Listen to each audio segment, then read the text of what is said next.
This is a gentleman that I have known since 2008. It's been a while. Yes, it's been a while. This is, you just tell them who you are. We'll He's go the with last one on the board. Right, last one here. Billy Samuel. We can't hear you. Billy Samuel. I work with Fry Daddies. What's going on here? Fry Daddies or Fry Babies. Fry Babies. I'm working with Fry Babies. Now I know about 3 times tonight. Now this will be the 3rd time I'm going to ask all of you what your major is. I was a criminal justice major here. This is where I got both of my degrees. So I want to know how many criminal justice majors. Raise your hands. Raise them high. Feel proud. All right. So I want to ask you, sir, here, what do you want to do with that criminal justice degree? Law enforcement, I want to get a federal job. You want to be a cop? Who wants to be a cop? Oh, you in this shirt here. Yeah. You want to be a cop? Yes.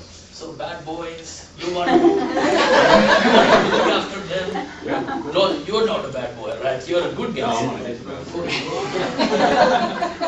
I was also a member of the Oklahoma City Police Department briefly, and we'll discuss that here in a moment.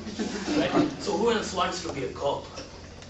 Sir, who do you want to work for? You want to work for the city? What do you want to do? Highway patrol.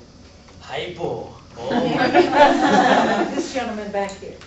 yes. Who wants? Yeah, I do too. You want to work for Hypo? Sure. Why not? Those guys have big biceps, you know that? Not to say anything about the CPD, they have also big biceps too. They make you do a lot of push-ups. I should warn you right now, that's part of the process. I'm not very good at that. Might be the reason why I do this, right? Okay, so now you know that this is what I do for a living. This is how I've come to know Miss Linda, working with Ed Blau in drug court. But also, I want to talk to you all about perceptions of what you think. So we've got criminal justice majors. Tell me what it is, how a drug addict looks like. What does a drug addict look like? Wow, no one raises their hands here. You tell me. I'm sorry to interrupt you. Okay, so tell me, what do you think a drug addict looks like? Sometimes dirty. Dirty, right? They're dirty. They're filthy, stinky people, right? Dirty from here. Missing teeth. Missing teeth. There are no teeth there, right? Maybe one tooth, right? If they have all this floss in their hand, why would you do it? It's crazy. I don't understand. You, sir, you want to be in law enforcement, right? What do you want to do with it? You want to high court or FBI? Oh, God. Okay, settle down. All right. All right. It's going to happen. Okay, so we've got dirty, no teeth, right? The stink, right? Wait, hold on. One in the audience. Yeah. Tell me, what is it? They have no profile. It could be you for all we know. Oh, you need to settle down. I'm your friend. Okay, I'm trying to help you. You're saying it could be me. So what? In your face. Right, okay. So if we're talking about what drug addicts look like, let me ask this hard question. They're all hard questions. What does a terrorist look like? I'm looking beyond you, actually. What would you say a terrorist looks like? I just made eye contact with you. Prior to this, when I asked this question, I was like, wow, look at these yellow walls. Have you ever seen them? They're like the best yellow walls ever. Who's this guy, right? What does a terrorist look like? Sir, you're here, right? Crazy people. Oh, crazy, right? They are crazy typically, right? You, madam, what would you say a terrorist look like? Well, the terrorist that blew up the Murrah building was white, male, looked like everybody else. Looked like a normal guy. Right? They have no profile, right?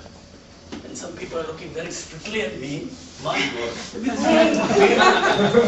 I just, oh, I'm sorry, you said, what about 9/11? What did those guys look like? In pieces, on the ground, usually. Right? But they had a profile. If you were to tell me what they look like, what do they look like? I gave you the easy one. I just threw it up there. Right? They look like me? Mm-hmm. Who said Brave soul back here. Who will tell tell what everyone is thinking at some level. It might be this guy, and she's like, it could be you that's making I know you, okay, I've seen you before, right? It could be me, right? You'd be nervous. If I was behind you at the airport, cut my face, sweating a little bit, all of a sudden, wearing a suit, and it's 100 degrees outside, right? You might have some thoughts about who I might be, right? But if I come into this room, I look like this, right? I'm asking all of these questions. And then I drop my accent and tell you that I was born and raised here in Oklahoma City. My father's a Pentecostal minister. And my mother would tell you that I'm illiterate in 2 languages. What would that do to your perception?